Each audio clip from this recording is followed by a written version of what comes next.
The next to deliver his opening remarks is Congressman Benny Abante, the chairman of the Committee on Human Rights. You are now recognized.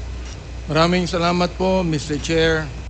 Dahilan sa Tagalog po ang inyong opening remarks. Hayaan po niyo ko na mag-English naman. Sapagkat mayroong isang abogado dito, ininsulto ang isang member ng Quadcom na hindi raw marunong mag-English. Gusto ko pong sabihin sa abogadong yan na ako po ay marunong mag-English. Baka mas marunong pa ako sa kanya mag-English.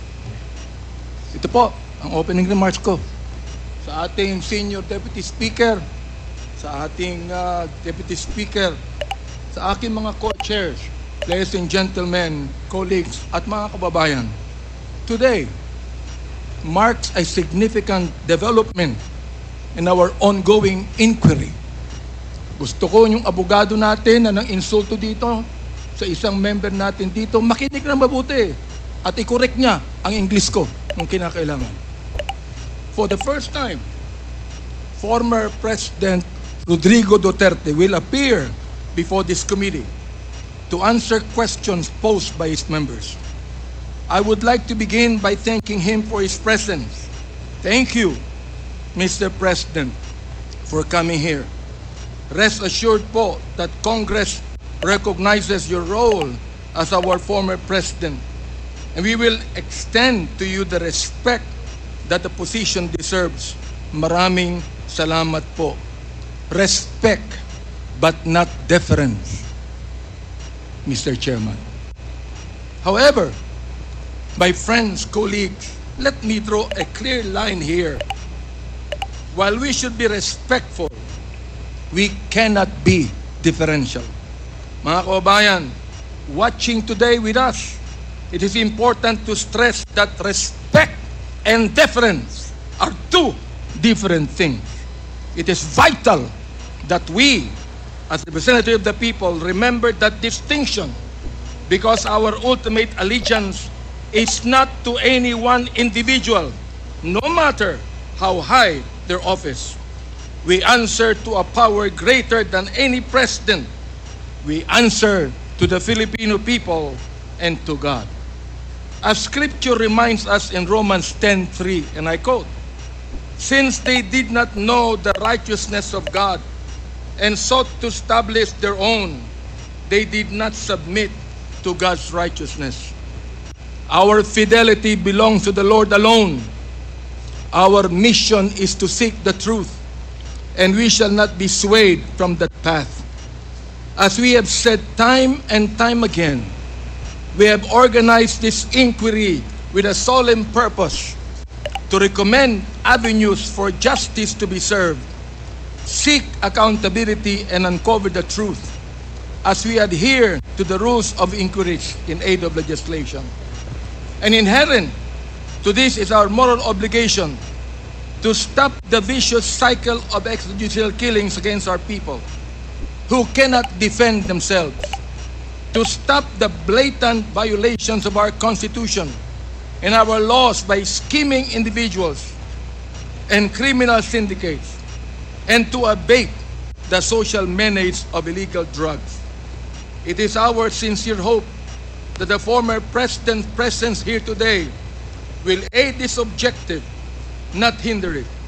Today, we ask everyone here, including the former president, to speak openly and honestly, as this inquiry's goal is not to cast blame for its own sake, but to serve the cause of justice. Mr. Chairman, marahil po, hindi na ako nakikilala ng ating former president. Magpapakilala po muli ako. Mr. President, ako po si Bishop Benny Abante, ang Pangulo ng Bible Mode, Bible Believers League for Morality and Democracy, na mayroong 6,000 churches sa buong mundo. Kung naalala niyo, Mr. President, bago kayo tumakbo and you were still deciding to run, I was invited by a common friend to meet with you. And we did at the Fairmont Hotel in Makati. I hope that you would remember that. With me are two pastors. And we prayed together.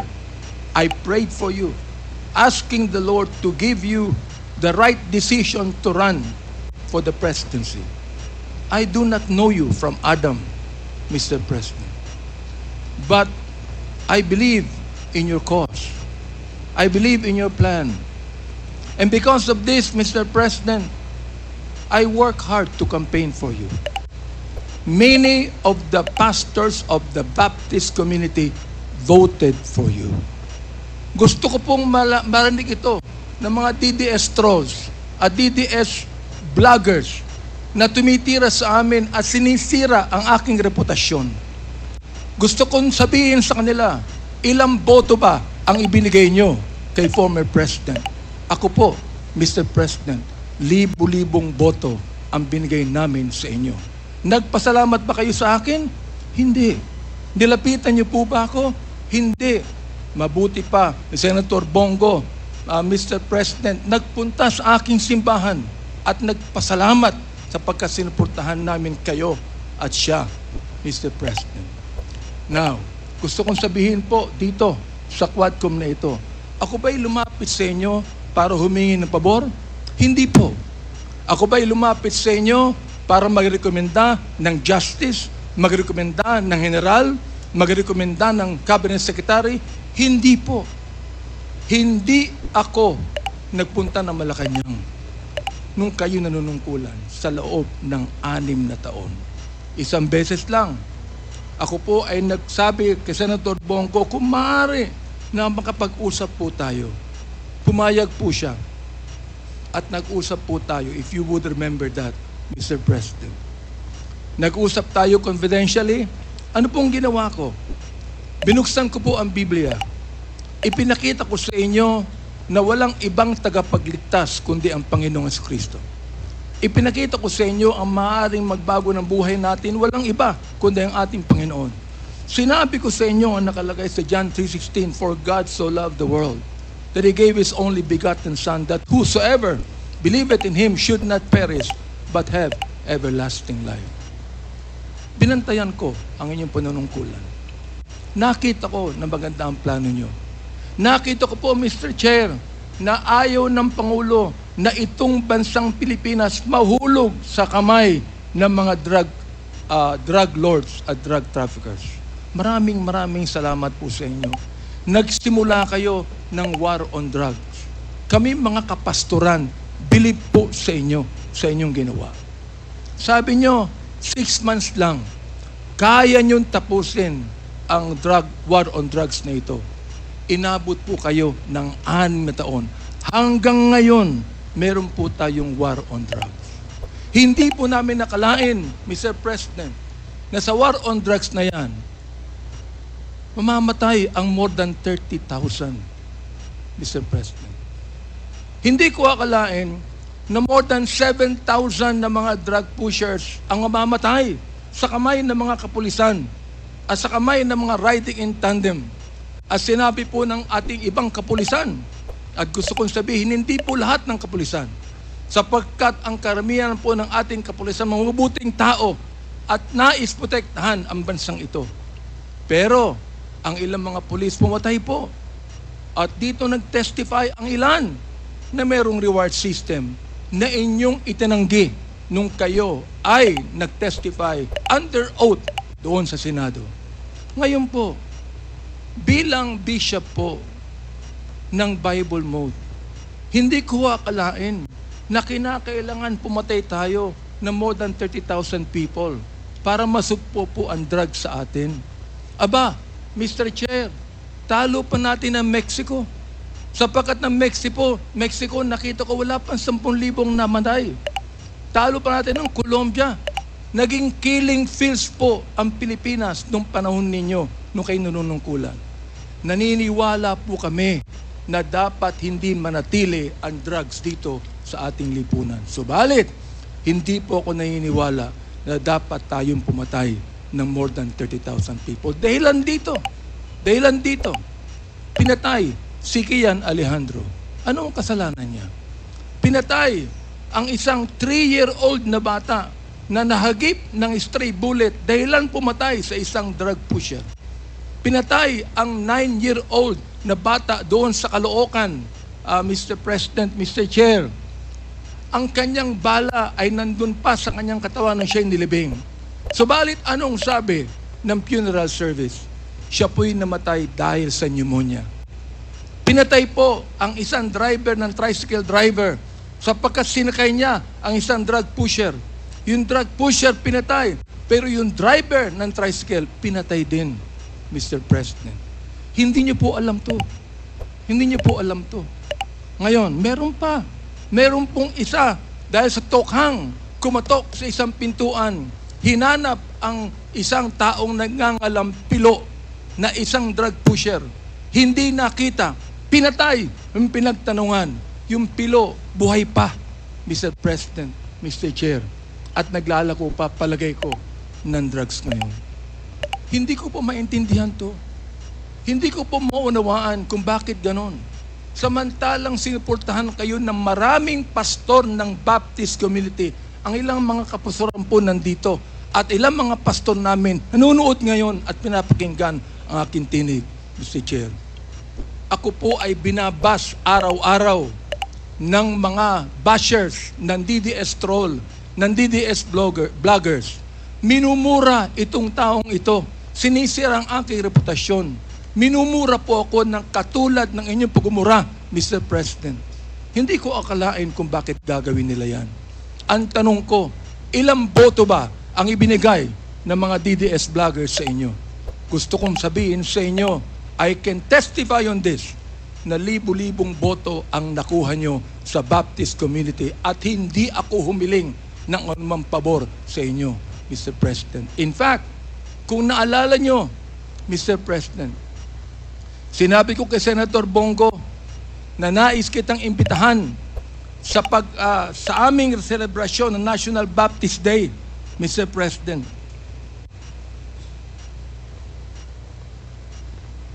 Diento ko lang po yung pakikipag-usap na ito ni Delga sa ating presidente para po makapakinig po sa akin ng tama.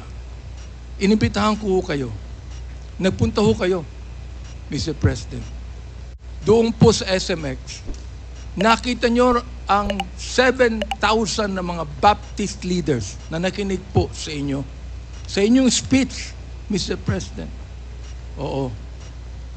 Doon po sa speech ninyo, sa harapan po ng mga bishop at ng mga pastor, nagmumura kayo. Pinagbigyan po namin kayo.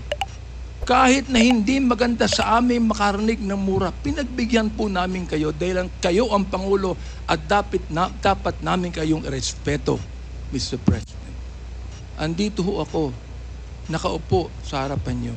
Nagpapasalamat sa pagkakataong ito na masabi ko ng buong katapatan sa inyo ang ginawa ng more than 6,000 na mga kapastoran ng Bible Mode para sa inyong eleksyon bilang Pangulo ng Pilipinas.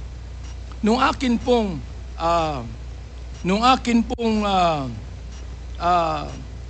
nag-file ako ng bill, Mr. President, yung pong tinatawag nating Republic Act 11897, an act declaring the second Thursday of January of every year as special working holiday to be known as National Baptist Day.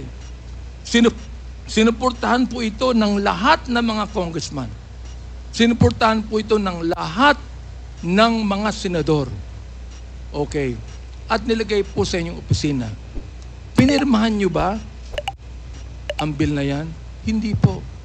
Naging batas yan because it lapsed into law after 30 days. Pero, okay lang po sa amin yun. Okay lang po sa amin yun. Yun na lang siguro ang maaaring pasalamat ninyo, Mr. President, sa amin. Bilang pagboto namin sa inyo ng mga libo-libo mga Baptist leaders at Baptist members sa buong kapuluan. Hanggang ngayon, nirerespeto po kayo ng aming kapastoran. Hanggang ngayon, pati yung kapastoran po namin sa Mindanao, ginagalang kayo. Marami kami pastor sa Davao na ginagalang po kayo. Bakit po? Sapagkat kayo ay naging Pangulo ng Pilipinas. Ang kahilingan lang po namin dito, Mr. President, habang kayo po ay kinakausap namin ngayong umaga. Ang kahilingan lang po namin dito ay sana po naman respetuhin po ninyo ang Quadcom hearing na ito sa pamamagitan ng hindi paggamit ng mga vulgar words, Mr. President. Sapagkat gusto kong sabihin sa inyo bilang warning na kapag kayo po ay nagmura sa Quadcom hearing na ito, I will make a point of order on you. Meron po akong batayan na batas sa tinatawag po nating disturbance of proceedings.